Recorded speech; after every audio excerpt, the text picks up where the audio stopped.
राधे राधे जी। कैसे हैं आप सभी लोग? आप सभी लोग स्वस्थ होंगे, कुशल मंगल होंगे। आप सभी के स्वास्थ्य और कुशल मंगल की कामना मैं ईश्वर से करती हूँ कि आप सभी लोग स्वस्थ रहें और कुशल मंगल रहें। एक दिन शिव और पार्वती इस धरती के भ्रमण पर निकले। शिव और पार्वती जब इस धरती का भ्रमण करने के लिए निकले, तब पार्वती जी ने सोचा, इस पृथ्वी का भ्रमण करते हुए क्यों ना मैं शिव के दिल की बात जानने की कोशिश करूं। यह सोचते हुए उन्होंने शिव जी से पूछा, हे भोलेनाथ, हे प्रभु, आप मुझे ये बताएं, इस धरती पर, इस सृष्टि में आपको सबसे प्रिय क्या है? तो शिव बोले, हे पार्वती, तुम मुझसे यह सब प्रश्न क्यों पूछ रही हो? पार्वती ने कहा, जब हम इस पृथ्वी पे घूमने के लिए निकले हैं, भ्रमण के लिए निकले हैं, तो साथ में हम भ्रमण करेंगे, साथ में हम वार्तालाप करेंगे। तो अब मुझे बताइए ना कि आपको इस पृथ्वी पर सबसे ज़्यादा, इस सृष्टि में सबसे ज़्यादा प्रिय कौन है? तो भगवान शिव ने कहा, राम। राम मुझे सबसे प्रिय है। पार्वती ने कहा, क्यों? कहते हैं कि राम जो है मेरे रोम रोम में बसे हैं। वो कैसे? कहते हैं, भोले शंकर जी कहते हैं, हे पार्वती, जो राम है वे सत्य है और सत्य के ऊपर कुछ नहीं है, इसलिए राम मुझे अति प्रिय है और वह मेरे आराध्य हैं। इतना कहकर वह घूम रहे थे। फिर पार्वती जी कहते हैं, हे भोले शंकर, हे प्रभु, आप अपने शरीर पर ये भस्म क्यों लगाते हैं? शमशान की ये भस्म अपने शरीर पर क्यों लगाते हैं? तो भगवान जी कहते हैं, सुनो पार्वती, मैं तुम्हें सुनाता हूँ। इस संसार में सबसे प्रिय मुझे भगवान राम हैं और भगवान राम का नाम जो लेता है, जो इंसान प्रभु का नाम लेता है, प्रभु राम का नाम लेता है, वह मुझे सबसे प्रिय है। और जब इंसान दुनिया से चला जाता है, तब आप देखते होंगे कि जब एक शव को कंधे पर उठाकर लिए जा रहे होते हैं और जब वह शमशान के पास पहुंचते हैं, तो सुनने को क्या मिलता है? राम नाम सत्य है, राम का नाम सत्य है, यही सुनने को मिलता है। इसी प्रकार से भगवान श्री रामचंद्र जी का जो नाम है वह ही सत्य है, वह ही किसी झूठ और फरेब से परे है, वह सत्य है और वह पवित्र है। इसलिए तो मैं शमशान में वास करता हूँ। क्यों? जो इंसान, जो शरीर, जो मृतक देह इतने सारे पाप करने वाले मनुष्य से, इतने सारे फरेबी और पापी इंसानों से राम का नाम बुलवा सकती है, वह देह कितनी पवित्र होगी। इसीलिए मैं उस पवित्र देह को नमस्कार करने के लिए ही शमशान में वास करता हूँ। और वो शमशान घाट में जो भी व्यक्ति उस शव को लेकर आते हैं, उनके मुंह से राम का नाम कितनी बारों सुनकर मैं आनंदित हो जाता हूँ और प्रफुल्लित हो जाता हूँ और मुझे इस प्रकार की बहुत खुशी मिलती है कि मुझे राम का नाम सुनने को मिला है और इसीलिए ही मैं वहाँ पर वास करता हूँ। और उस इंसान की जो वह शव है, उसको जलाने के बाद जो उसकी राख होती है, उस भस्म को मैं अपने शरीर पर मल लेता हूँ। क्यों? क्योंकि उस इंसान को उस शव ने, उस मृतक देह ने इतने सारों लोगों के मुख से राम का नाम बुलवाया है और वह कितनी महान होगी और कितनी पवित्र होगी। इसीलिए और उस देह को उठाने वाले वह लोग जिन्होंने राम का उच्चारण किया, राम शब्द का उच्चारण किया, तो वह उस शब्दों से कितनी ही पवित्र हो गई होगी। तो मैं उस निर्णय से मैं उस जो भस्म होती है उसको अपने शरीर पर मल लेता हूँ। इसलिए ही मैं शमशान घाट में वास करता हूँ, क्योंकि मुझे राम अति प्रिय है। इस पृथ्वी पर, इस संसार में, इस सृष्टि में जो कोई जीव, जो कोई इंसान राम नाम का उच्चारण करेगा, राम नाम का सिमरन करेगा, वह मुझे अत्यंत ही प्रिय होगा और वह मेरे सभी भक्तों में महान होगा, सभी भक्तों में सबसे आगे होगा। क्यों? क्योंकि मुझे राम नाम बहुत ही अति प्रिय है। इसलिए हमें अपने कार्य के साथ साथ राम नाम का उच्चारण करते रहना चाहिए। काम ना छोड़ो, कुछ ना छोड़ो। कहते हैं कि सभी काम करो, छोटा है बड़ा है जैसा भी है, सभी काम करो, ढंग से करो। उसी प्रकार जो भी कार्य करो, अच्छा करो बुरा करो, जुत्ती बनाओ, खाना बनाओ, जो भी है, आप सफाई करो और कोई कार्य करो, जो भी कार्य करते हैं आप उसी कार्य में राम नाम का सिमरन शामिल कर लो। कार्य करते कार्य हाथ से करने हैं, आंखों से करने हैं, मन से और जीवा से तो आपने राम का सिमरन करना है। किसी न किसी कार्य तो ऐसे होंगे जिसमें आपने बोलकर कार्य नहीं करना होगा। तो हर काम करते करते कोई भी जो कार्य है उसको करते करते आप राम का सिमरन करते रहें, तभी तो आप प्रभु को पा सकेंगे। अगर आप प्रभु को पाना चाहते हैं तो राम का नाम सिमरन जरूर करें और इस वीडियो को लाइक और सब्सक्राइब जरूर करें। Thank you ji. राधे राधे जी। कैसे हैं आप सभी लोग? आप सभी लोग स्वस्थ होंगे, कुशल मंगल होंगे। आप सभी के स्वास्थ्य और कुशल मंगल की कामना मैं ईश्वर से करती हूँ कि आप सभी लोग स्वस्थ रहें और कुशल मंगल रहें। आज हम बात करते हैं लक्ष्मी जी और विष्णु भगवान जी की। एक बार विष्णु भगवान जी शेषनाग पर बैठे विश्राम कर रहे थे। वह विश्राम करते करते इतने बोर हो गए, उन्होंने कहा क्यों ना पृथ्वी का भ्रमण किया जाए। यह सोच कर उन्होंने लक्ष्मी जी से कहा क्यों ना हम पृथ्वी पर थोड़ा घूम फिर कर आएं। वैसे भी बहुत समय हो गया हम पृथ्वी पर गए ही नहीं। माता लक्ष्मी जी कहते जैसे आपकी मर्जी। वह पृथ्वी पर घूमने जाने के लिए तैयारी करने लगे। सुबह भगवान जी जैसे ही प्रसन्नतापूर्वक उठे और उन्होंने अपने आप को तैयार किया, भगवान जी विष्णु जी तैयार हुए। माता लक्ष्मी जी बोली आप बहुत प्रसन्न हैं, क्या आप मुझे भी साथ ले जाएंगे? तो विष्णु जी ने कहा आप माता लक्ष्मी आप मेरे साथ जा सकते हैं, लेकिन मेरी एक शर्त है। माता लक्ष्मी ने कहा क्या शर्त है प्रभु? कि तुम पूरब की तरफ नहीं देखोगी।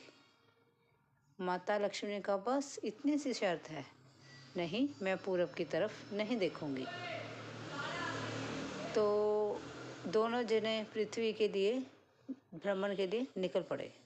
जैसे ही लक्ष्मी जी और विष्णु जी पृथ्वी पर भ्रमण के लिए निकले तो बारिश होकर हटी थी। चारों तरफ हरियाली हरियाली थी। सूरज की रोशनी चमचमा रही थी। सुबह का समय था। चारों तरफ चमचमाती हुई खिली हुई धूप, सुंदर सुंदर वातावरण, साफ सुथरा वातावरण, हरी हरी घास, सुंदर सुंदर पेड़ पौधे देखने योग्य थे। जब दोनों भ्रमण के लिए निकले तब ना चाहते हुए भी माँ लक्ष्मी ने पूरब की ओर देख लिया। वहाँ पर एक बगीचे में बहुत सारे फूल खिले हुए थे। माँ लक्ष्मी ने इतने सुंदर फूलों को देखकर रह नहीं पाई। उन्होंने क्या किया, उस बाग से एक फूल तोड़ लिया। जैसे ही माता लक्ष्मी ने फूल तोड़ा उनको भगवान विष्णु की याद आई। उन्होंने कहा था कि पूरब की तरफ नहीं देखना है।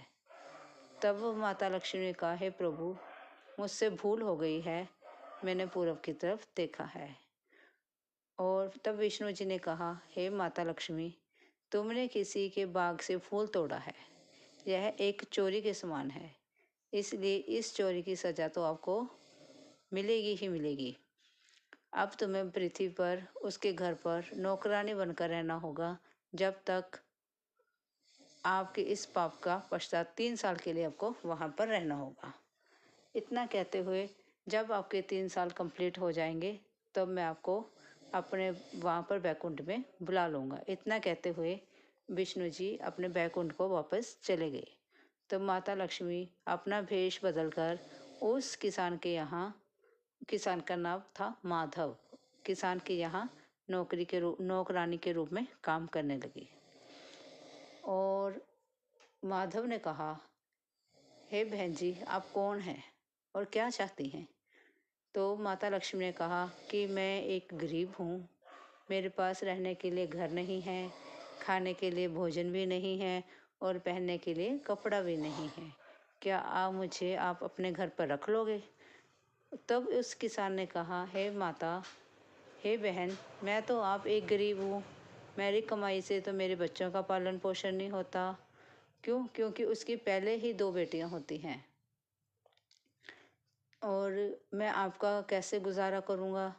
अगर आप, जैसे हम रूखी सूखी खाते हैं, अगर आप भी उस प्रकार से ही रूखी सूखी जो मिले वह खाकर गुजारा कर लेंगी तो आप मेरे साथ मेरे घर पर रह सकती हैं।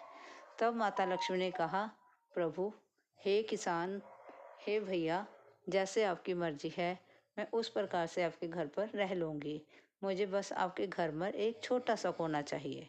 इस प्रकार कहा और वह किसान माता लक्ष्मी को अपने घर ले गया। जैसे ही माता लक्ष्मी के चरण उस किसान के घर में पड़े, अगले दिन ही किसान को पहले से दुगना धन प्राप्त हुआ। वह उस धन से भोजन, खाने का सामान और अन्य प्रकार की सामग्री खरीद कर लाया। ऐसे धीरे धीरे करते करते उसने घर में अच्छे अच्छे वस्त्र पहनने शुरू कर दिए, घर में सारा सामान खाने पीने का जुटा लिया, अच्छा घर बना लिया, अच्छा सब कुछ हो गया और उसके पास खूब सारा धन भी हो गया। इतने में 3 साल पूरे होने को थे। एक दिन वह किसान जब खेत से आया, उसने सोचा कि जब से यह लड़की, यह नौकरानी मेरे घर में आई है, उस दिन से मेरे घर में 4 चांद लग गए हैं। भगवान की कृपा हो गई है, मेरे पास आज किसी प्रकार का कोई भी कमी नहीं है। यह भगवान ने मेरे घर में भगवान के रूप में आई है, जिसने मेरे घर में सब कुछ पैदा कर दिया है। जब वह किसान उस लड़की को, उस नौकरानी को देखता है और अपने घर में टंगी हुई एक तस्वीर देखता है तो वह महसूस करता है यह तो माँ लक्ष्मी है। और इसी प्रकार से जब उसकी पत्नी जो है वह भी देखती है, उस तस्वीर को देखती है और उस नौकरानी को देखती है, वह भी महसूस करती है कि यह कोई आम साधारण औरत नहीं है, यह तो है माँ लक्ष्मी है। जब उनको इस चीज़ का एहसास होता है तो माँ लक्ष्मी भी अपने पूर्ण अवतार में आ जाती है, सुंदर वस्त्र पहनकर और सुंदर सुंदर गहने पहनकर माँ लक्ष्मी का रूप लेकर वहाँ पर प्रकट हो जाती है। जब वह दोनों उनसे क्षमा मांगते हैं, हे माता, हमें क्षमा कर दो, हमसे गलती हो गई, इसलिए मुझे क्षमा कर दीजिए, हमने आपकी सेवा में बहुत सी कमी छोड़ दी है, हमने आपको खाना भी रूखा सूखा दिया है, हम आपकी सेवा नहीं कर पाए हैं, हमसे बहुत बड़ा पाप हुआ है। इतने में उनके 3 साल पूरे हो गए और माता लक्ष्मी उनको आशीर्वाद देते हुए उनके घर में धन धान्य से परिपूर्ण करके अपने बैकुंठ को चली जाती है। इसी प्रकार से हमें किसी भी इंसान के साथ कभी भी गलत नहीं करना चाहिए। क्या पता कौन सा इंसान, कौन सा व्यक्ति हमारे घर में किस रूप में आता है। अपने घर आने वाले व्यक्ति की, अतिथि का सत्कार करो, उसकी आहुभक्त करो, उसे पानी, भोजन, उसका मान आदर करो, उसकी रिस्पेक्ट करो, उससे कटु वचन ना बोलो। क्या पता वह व्यक्ति किस रूप में आपके घर में आया है। आपको मेरी यह स्टोरी कैसी लगी? अच्छी लगी हो लाइक और सब्सक्राइब जरूर करें। Thank you ji. राधे राधे जी। कैसे हैं आप सभी लोग? आप सभी लोग स्वस्थ होंगे, कुशल मंगल होंगे। आप सभी के स्वास्थ्य और कुशल मंगल की कामना मैं ईश्वर से करती हूँ कि आप सभी लोग स्वस्थ रहें और कुशल मंगल रहें। आज हम बात करते हैं कलयुग के रिश्तों के बारे में। कलयुग में आज के टाइम में जो रिश्ते हैं सभी बनावटी हो गए हैं, सभी में मैल हो गया है, रिश्तों में खोट भर गई है, कोई भी रिश्ता पवित्र नहीं रहा है। जैसे माँ बेटे का रिश्ता, बहन भाई का रिश्ता, पति पत्नी का रिश्ता, सभी रिश्तों में बेईमानी हो गई है। रिश्ता चाहे कोई भी हो, बाप बेटे का हो, दोस्ती का हो, किसी भी चीज़ का हो, हर रिश्ते में हमेशा अपनापन देखा जाता है, अपना फ़ायदा देखा जाता है। सभी रिश्तों में मिलावट हो गई है। जैसे आज के टाइम में कोई भी चीज़ शुद्ध नहीं मिलती है मार्केट में, उसी प्रकार से आज के समय में पारिवारिक रिश्ते, अपने रिश्ते भी शुद्ध नहीं रहे हैं। सभी रिश्तों में मिलावट हो गई है, जमाखोरी हो गई है, बेईमानी हो गई है। उसी प्रकार एक बार एक बच्चे को, एक बेटे को रात को जरा सपने में कुछ खटखटा सा सपना आया। अचानक से वह घबराकर उठकर बैठ गया। उसने कहीं इधर उधर देखा, कुछ नहीं था। जरा कमरे से बाहर निकला और किचन की तरफ गया और बरामदे की तरफ गया। उसने देखा कि उसकी माँ किचन में पानी पी रही थी। उसने पूछा, माँ क्या हुआ? माँ ने कहा, कुछ नहीं हुआ बेटा, आप सो जाओ। माँ ने कहा, हाँ बेटा, जाकर सोती हूँ। चलो जी, माँ भी अपने कमरे में सोने के लिए चली गई। उस बच्चे को अभी भी नींद नहीं आई। वह कुछ अटपटा सा बैठा रहा और सपने के बारे में सोचता रहा। इतने में अभी सपने के बारे में वह सोच ही रहा था, तभी उसके सामने यमराज जी आकर खड़े हो गए और उन्होंने कहा, क्या सोचते हो बेटा? लड़के ने बोला, कुछ नहीं महाराज, आपका कैसे आना हुआ? यमराज ने कहा, मैं तुम्हारी माँ को लेने आया हूँ। बेटे ने कहा, महाराज आप मेरी माँ को मत ले जाइए, आप उनकी जगह मुझे ले जाइए। यमराज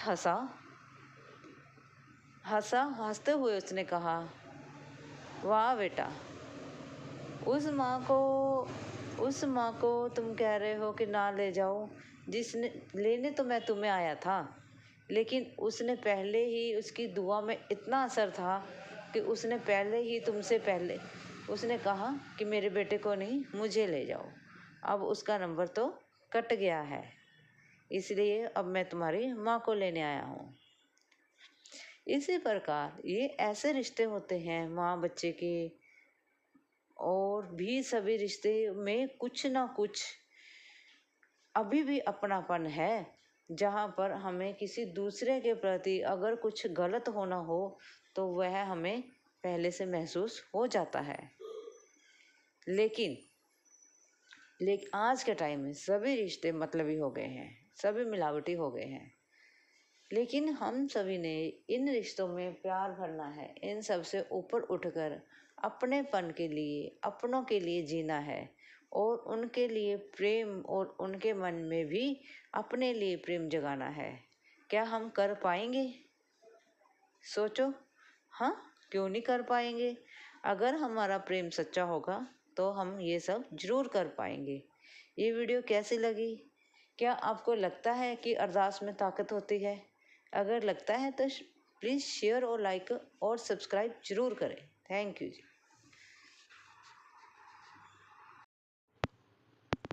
राधे राधे जी। कैसे हैं आप सभी लोग? आप सभी लोग स्वस्थ होंगे, कुशल मंगल होंगे।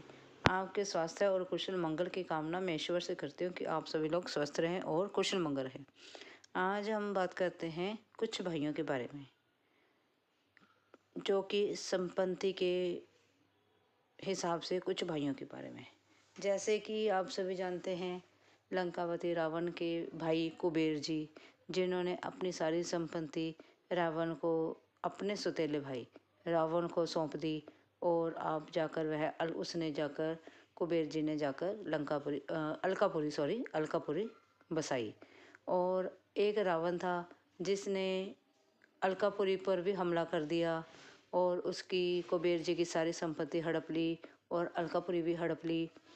और इसी प्रकार एक रावण था जिसने पराई स्त्री के लिए अपने भाई कुंभकर्ण को मौत के घाट उतार दिया, युद्ध में लड़ने के लिए भेज दिया। और इसी प्रकार एक रावण था जिसने अपने भाई विभीषण को अपनी संपत्ति से अलग कर दिया और उसने अपने महल से उन्हें निकाल दिया। ये एक भाइयों की कहानी है। जो कि संपत्ति के पीछे एक दूसरे को मार काट करते हैं। और दूसरी तरफ सुग्रीव और बाली थे। जो बाली था उसने सुग्रीव के साथ युद्ध किया और सुग्रीव को हरा दिया और उसे राजमहल से बाहर निकाल दिया, उसकी सारी संपत्ति हड़प ली और उसकी पत्नी पर भी अपना अधिकार कर लिया, उसकी पत्नी तारा पर अपना अधिकार कर लिया। और एक वो था। और दूसरी तरफ श्री रामचंद्र जी थे, जिन्होंने अपने भाइयों के लिए, अपने पिता के लिए, सम्मान के लिए, उनके वचन के लिए 14 साल का वनवास काटना अपना सौभाग्य समझा और वह 14 साल के वनवास के लिए अपने वन को चले गए। उन्होंने अपने पिता के वचन के लिए पूरी संपत्ति छोड़ दी, भाइयों के लिए सब कुछ छोड़ दिया, इस प्रकार से। और एक भाई वह थे, जो एक भाई था रावण का, जो सोता रहता था। उस दूसरी तरफ एक भाई श्री रामचंद्र जी का था, जो सोता ही नहीं था, जो भाई के लिए सदा ही सक्षम था। अपने भाई के लिए वह हर समय ड्यूटी पर रहता था और जागता रहता था उनकी रक्षा के लिए। इसी प्रकार से श्री रामचंद्र जी ने 14 साल का वनवास अपनाकर वह वन को चले गए।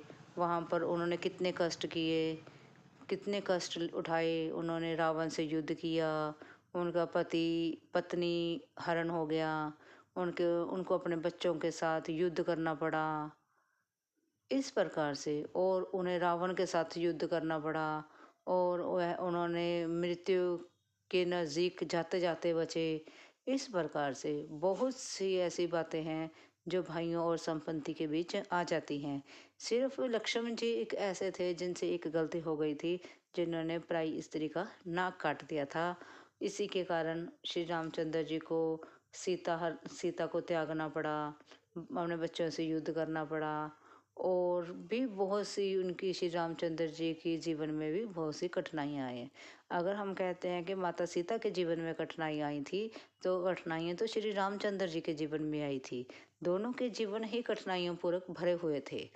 यह एक ऐसी कहानी है जिससे हमें यह पता लगता है कि जो भाई होते हैं उनको प्रॉपर्टी से, संपत्ति से दूर रहना चाहिए।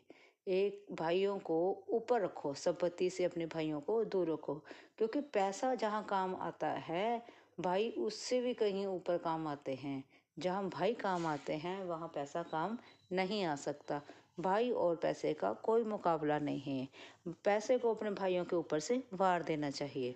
ऐसी स्थिति होती है जहाँ अगर भाई हमारे साथ खड़े हैं, हमारे भाई, हमारा परिवार, हमारे अपने अगर हमारे साथ खड़े हैं, तो पता नहीं हम कितनी दुनिया जीत लेंगे, कितनी मंजिल को हम पा लेंगे। वो पा लेंगे हम जहाँ तक हम कभी पहुँच नहीं पाए, जहाँ तक कोई भी आज तक नहीं पहुँच पाया है। अगर हमारे अपने अपने साथ नहीं हैं, हमारे अपने, हमारे भाई, हमारा भाईचारा, हमारे बच्चे, हमारा परिवार अगर हमारे साथ नहीं है, तो चाहे हमारे पास जितना भी पैसा हो, चाहे हमारे पास कुछ भी हो, वह हमारे लिए किसी काम का नहीं है। सपोज करो किसी के पास सोने की कोठी है, नहीं हो सकती ना, पर अपन इमेजिन कर लेते हैं, हम सोच लेते हैं कि शायद है। चलो किसी के पास सोने की कोठी है, लेकिन उसके पास अपनेपन वाला कोई नहीं है, उस कोठी में उसके साथ रहने वाला कोई नहीं है, तो वह क्या सोने की कोठी में क्या करेगा? उसका उस सोने की कोठी में भी दम घुटने लग जाएगा।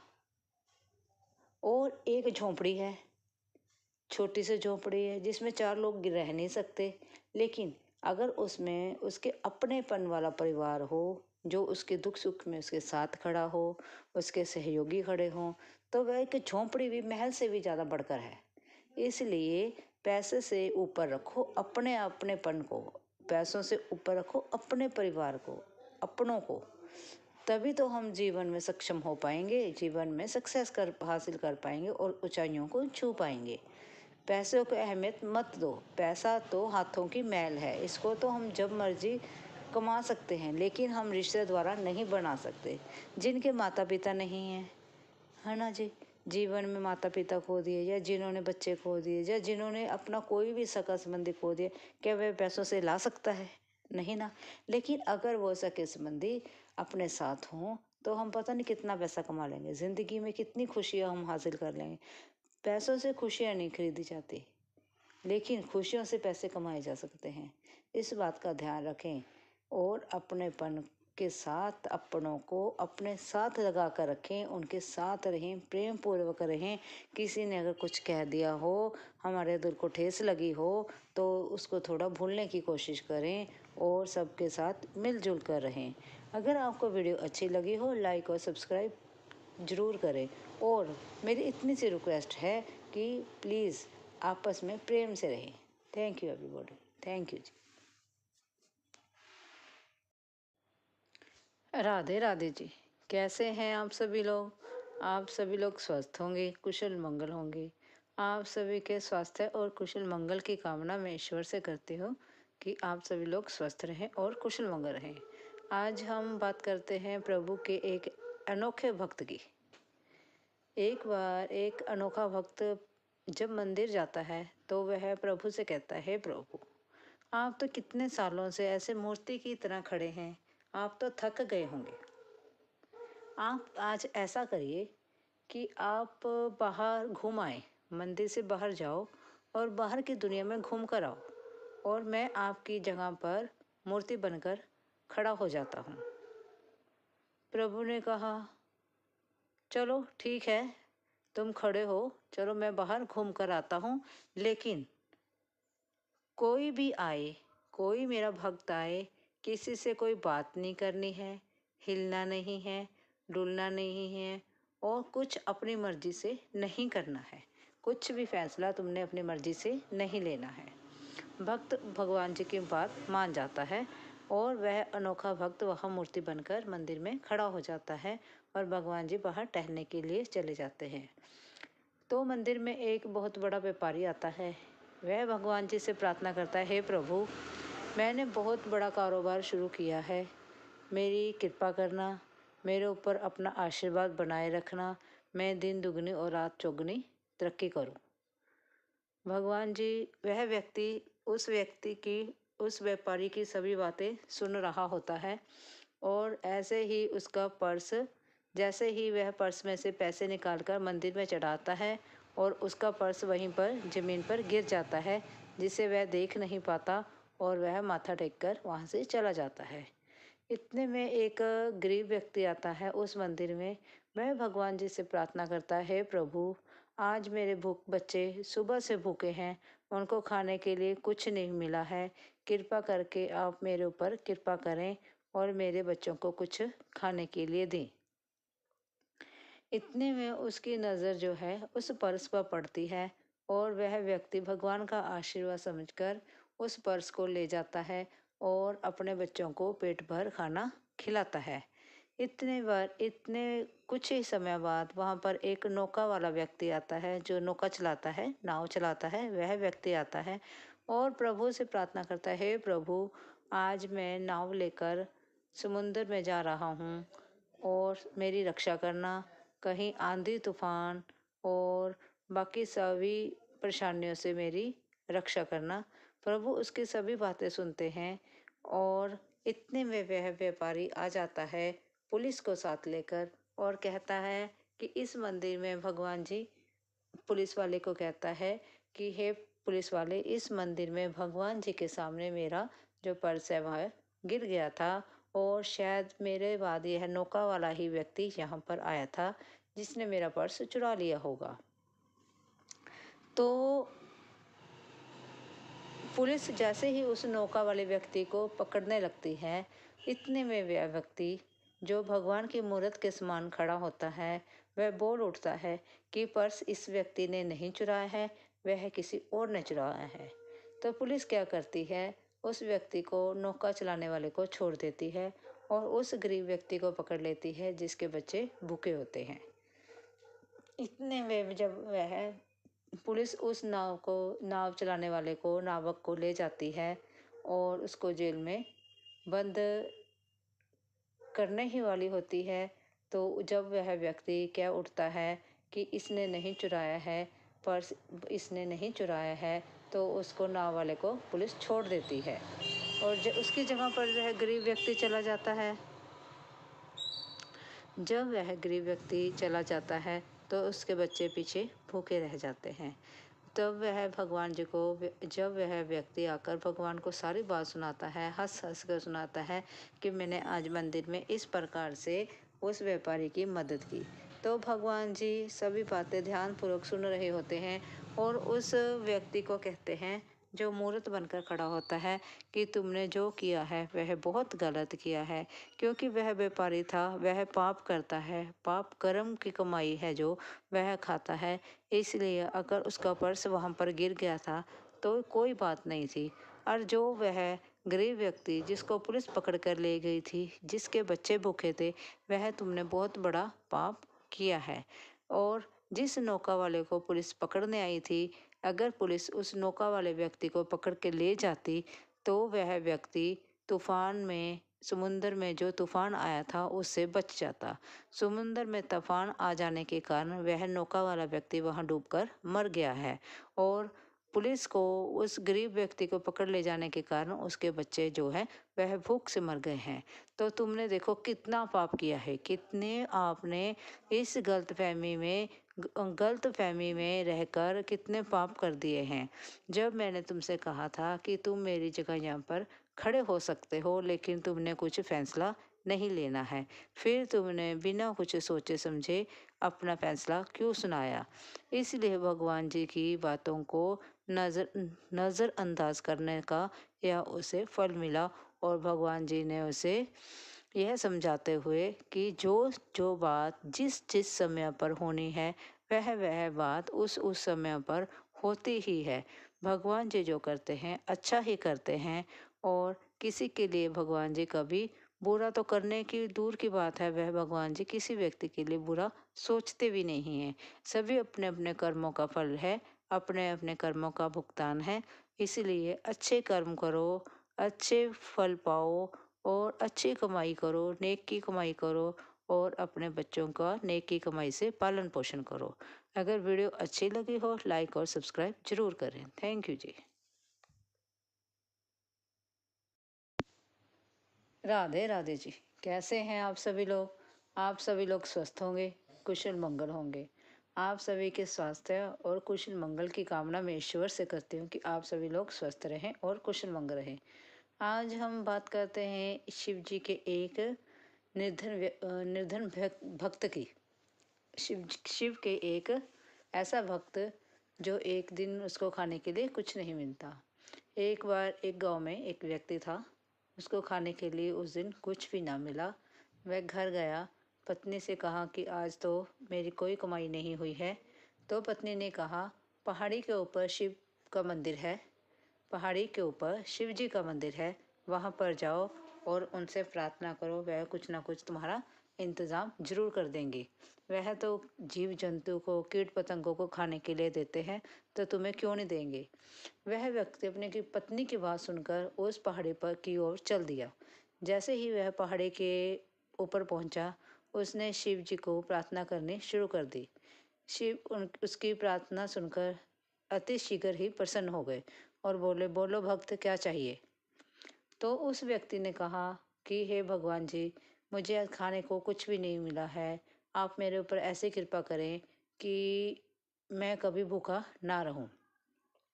शिव जी ने उसकी बात सुनी और मुस्कुराए। उन्होंने क्या किया, अपने गले से निकालकर सांप उसे पकड़ा दिया। वह व्यक्ति डरा और उसने जैसे ही हाथ से झटक कर सांप को नीचे फेंक दिया और अपने घर को भाग गया।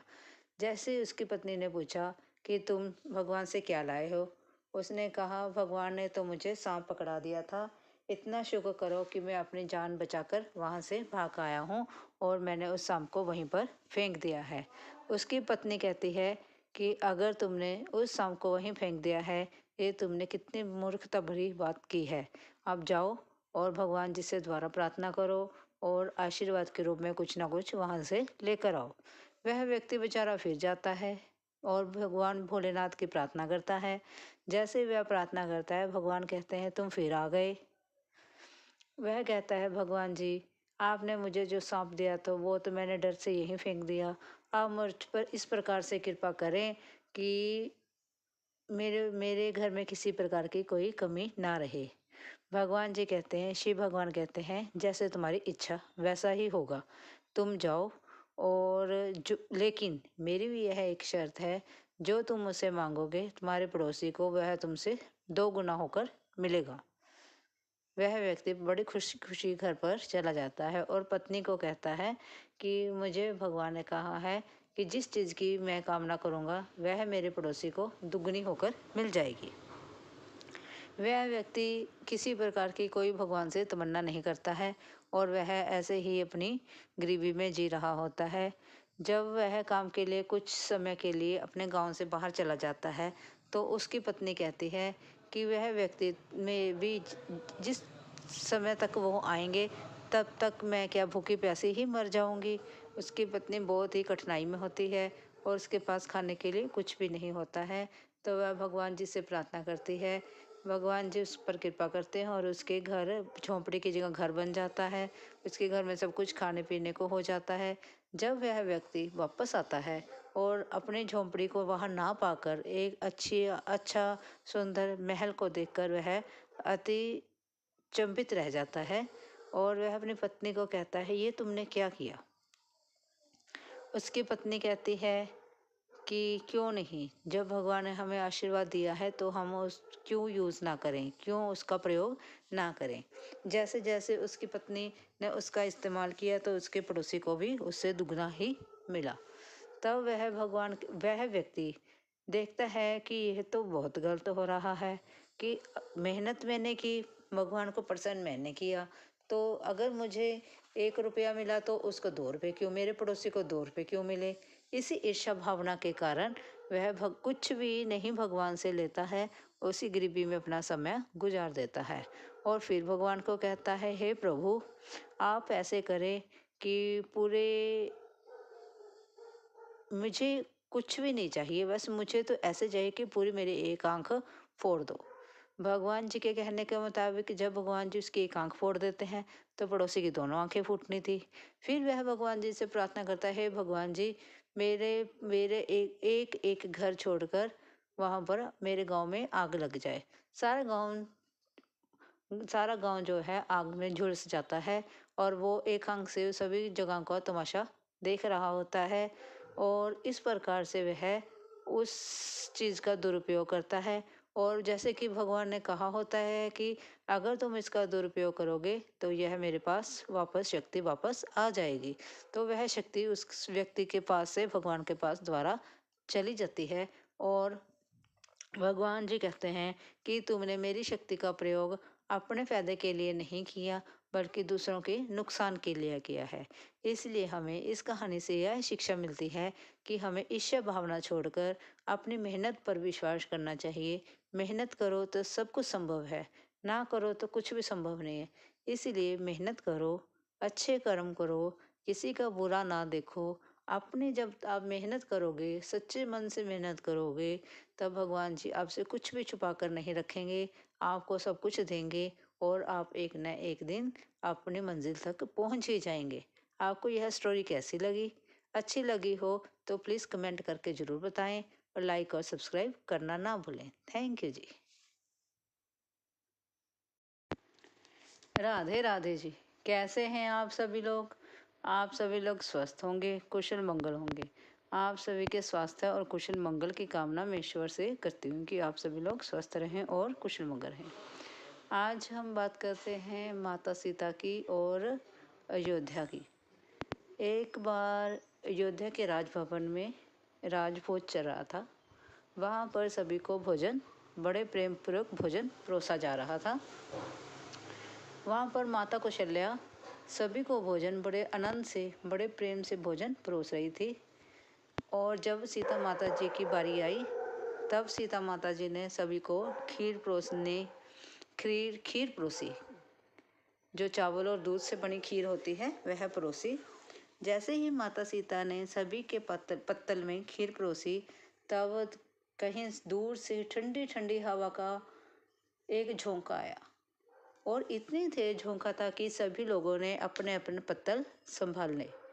जैसे ही पत्तल संभाले, एक दूर से कहीं हवा में चलता हुआ किनका, उड़ता हुआ किनका राजा दशरथ की खीर में पड़ गया। आपने यहाँ तक कथा सुनी। कि जब भोजन परोसा गया और खीर में कहीं हवा चली और सभी ने पत्तल अपने संभाले, तो हवा में उड़ता हुआ एक दूर से एक तिनका जो कि राजा दशरथ की खीर में पड़ जाता है। जो माता सीता है वो पूरे आनंद से खीर परोस रही थी। आप सभी जानते हैं माता जो सीता थी वह अन्नपूर्णा का रूप थी। सभी जानते हैं वो देवी थी और माता सीता का रूप लेकर पृथ्वी पर आई थी। और जब उन्होंने भोजन परोसा, हवा के झोंके ने भी उस चीज़ का आनंद उठाया। और जब हवा के झोंके ने आनंद उठाया तो तिनका क्यों पीछे रहता। तिनके ने भी कहा चलो भोजन का आनंद थोड़ा मैं भी उठा लूँ। वह तिनका जब खीर में गया तो अचानक माता सीता की जब उस तिनके की तरफ नज़र पड़ी, माता सीता ने देखा एक कहीं दूर से तिनका उड़कर आया और राजा दशरथ की खीर में चला गया। तो जैसे ही माता सीता ने उसे घूर कर देखा, एक तिनके को घूर कर देखा, वह तिनका वहीं जलकर राख हो गया और खीर में पता ही नहीं चला वह तिनका कहाँ उसमें मिक्स हो गया, किस प्रकार से उसमें मिक्स हो गया, क्योंकि तिनका तो आंखों से जल गया।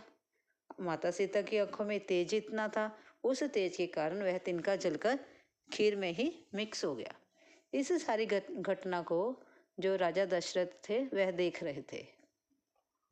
भोजन के बाद जब राजा दशरथ ने माता सीता को अपने पास बुलाया और कहा कि पंडाल में जो कुछ हुआ वो सब मैंने देखा कैसे आपने उस तिनके को घूर कर देखा और वह तिनका वहीं जलकर भस्म हो गया। लेकिन मैं यह चाहता हूँ, हे पुत्री, हे सीते, मैं ये चाहता हूँ बेटा, ऐसा कभी दोबारा जिंदगी में नहीं होना चाहिए। कभी भी आप किसी को इस दृष्टि से नहीं देखेंगे जिससे वह जलकर वहीं भस्म हो जाए। तब माता सीता ने राजा दशरथ को वचन दिया कि आने वाले समय में कभी भी ऐसा नहीं होगा।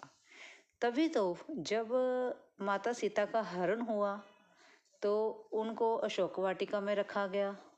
तो वहाँ पर माता सीता जो एक तिनके का सहारा लेकर वहाँ पर रावण से बचती थी। चाहती तो माता सीता बहुत कुछ कर सकती थी, क्योंकि वो देवी थी, उनमें तेज था, लेकिन वह वचन से बंधी थी और उन्होंने एक तिनके का सहारा लेते हुए रावण को अपने से दूर रखा। कहने का भाव है इंसान चाहे सब कुछ कर सकता है, एक भक्त भगवान को प्रसन्न करने के लिए अगर जब उसकी भक्ति करता है तो भगवान को वहाँ आना ही पड़ता है। इसी प्रकार माता सीता का तेज देखकर माता सीता जो अन्नपूर्णा का रूप थी, उनके तेज देखकर तो सभी डर जाते हैं। तो हमने उनसे डरना नहीं है, उनसे प्रेम करना है। प्रेम करना है उस राधे से जिसने कृष्ण से प्रेम किया। हमने भी जब हम राधे से प्रेम करेंगे तो कृष्ण तो अपने आप ही हमारे हो जाएंगे। इसलिए सभी से प्रेम करें, किसी से कटु वचन ना कहें और अपना जीवन आनंदमय जिए और अपने परिवार के संग जिए। अगर वीडियो अच्छी लगी हो लाइक और सब्सक्राइब जरूर करें। Thank you ji.